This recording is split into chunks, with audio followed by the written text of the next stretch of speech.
Hi guys! Today I want to talk about the prison planet theory. It's this idea that has been going around on the internet for a while. I'm just going to break it down for you really quickly. The belief is that human beings are caught in the wheel of reincarnation on purpose. Somehow our energy is being harvested for use by one or more higher beings. It seems to be rooted mainly in Gnostic beliefs based on a few gospels that were discovered in the past couple hundred years. However, the real authors of these gospels are anonymous. It was claimed that they were written by a few of Jesus's disciples, but that claim has been disproven based on aging techniques. I can't go into everything that Gnostics believe because that would take hours, but this is a brief summary of Gnostic beliefs. Gnostics believe that there was a false god named the Demiurge. The Demiurge created the physical world as a way to trap the divine spark inside the bodies of human beings. And the divine spark is basically pieces of the real God or the monad. Another separate source that contributes to the prison planet theory is the Book of Enoch. The Book of Enoch was discovered in 1773. Again, with this manuscript, it was claimed to have been written by a biblical figure named Enoch, who was Noah's great-grandfather. However, that has been disproven as well, and it seems to have been written anonymously. I'm just going to briefly summarize this book as well because it's a lot. The book claims that long ago, beings came to Earth from outer space. They took their own advanced DNA and spliced it with the DNA of a primate to create human beings. They did this because they needed slaves to help them mine gold on Earth. I'm not saying that there might not be some truth in these ancient manuscripts, and I'm not here to put down other people's beliefs. I just think that having the belief that we are slaves on a prison planet can be harmful. I mean, I've seen people being shamed for having children because they say that they're just trapping more souls on this planet.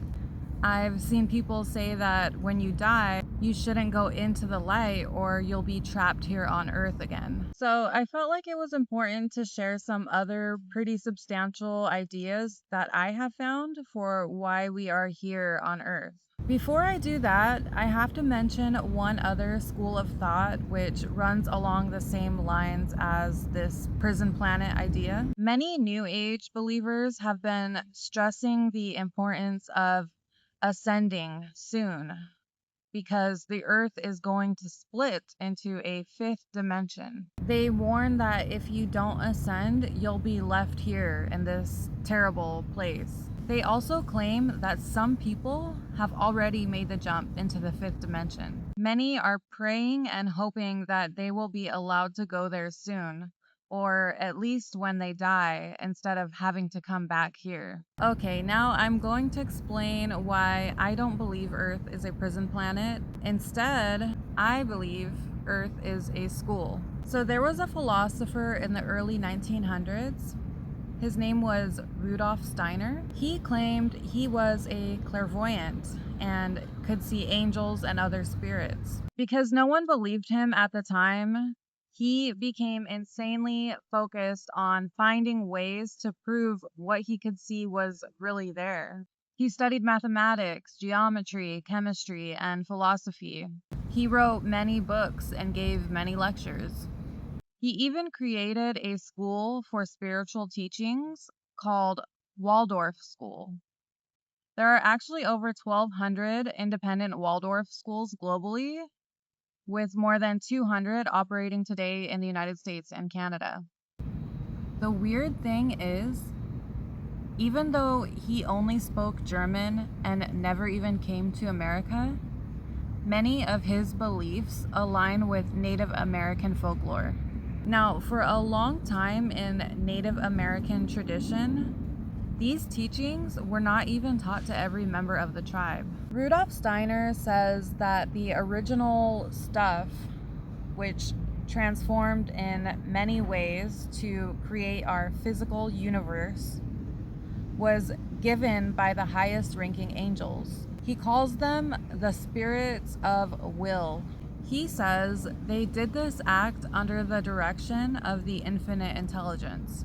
Steiner claimed basically that they sacrificed a portion of their own substance to create the initial primordial warmth of space.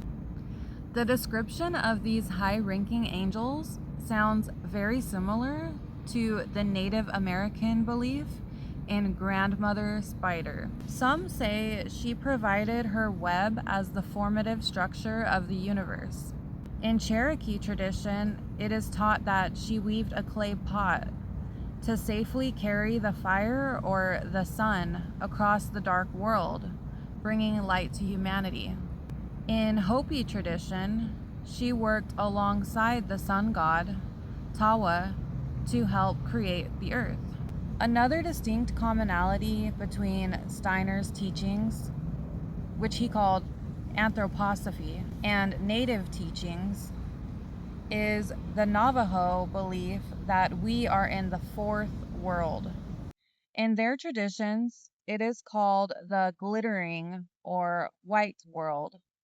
Steiner says that the earth is the fourth structure in our universe, which has been a host for the continuance of spiritual evolution. In the first space where spirits dwelt, the graduating spirits became the spirits of will. The spirits that did not ascend this world went on to the second space. In this second structure, the spirits that made the ascension became known as the spirits of wisdom or archangels.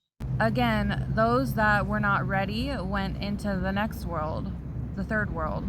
The spirits that ascended the third world were called the spirits of motion or angels. He claims that this is why angels are able to interact so closely with us in the fourth world and why they want to help us to ascend.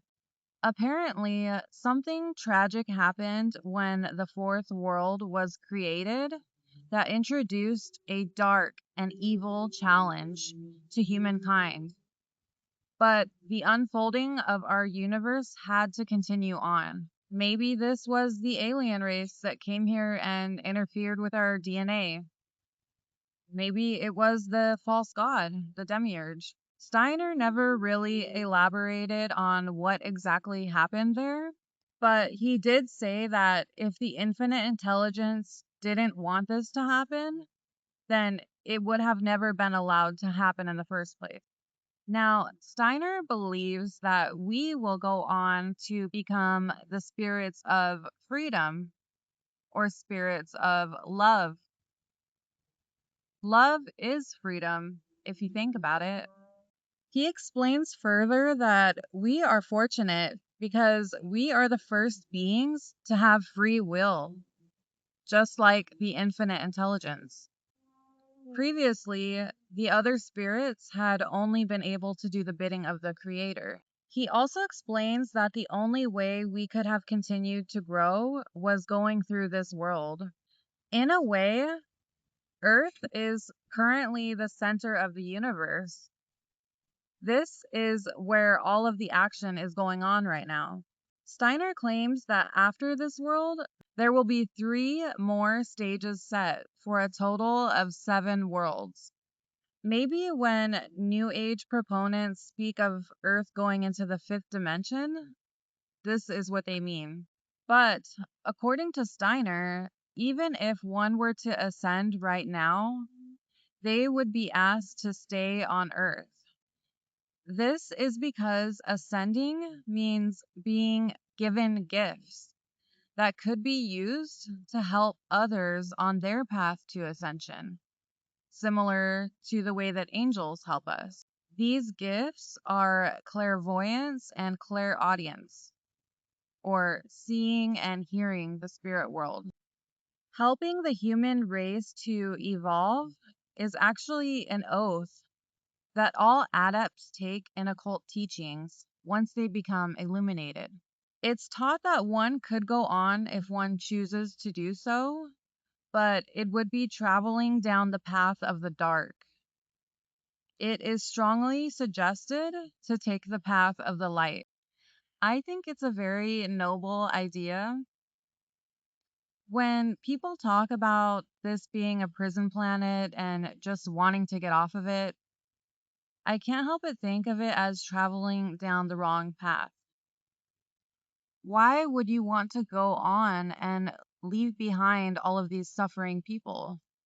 It seems a bit insensitive, especially when you realize that a person couldn't have reached ascension without many interactions with other members of humankind and without the Earth itself. In my opinion, Earth is not a prison planet. If anything, it's a school. This is where I disagree with the New Age philosophy that only the most spiritual people will get to go on to that world. I think a big part of our struggles on Earth today is division and the whole survival of the fittest idea. It's the prevailing notion that having self interest is smarter than service to others. This mentality that only some of us matter or none of us matter is nihilistic. Yes, there is a lot of evil in this world, but for each evil act, there are hundreds of small acts of kindness. What do you think about the idea of the prison planet? What do you think happens if you don't go into the light after you die? And I'm also curious to know if anyone has had any firsthand experience with angels or other spirits. All right, thank you guys for watching. My name is Amber.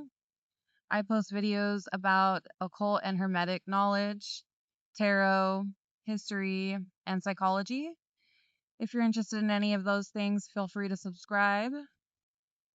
Hope you guys have a nice day and take care. Bye.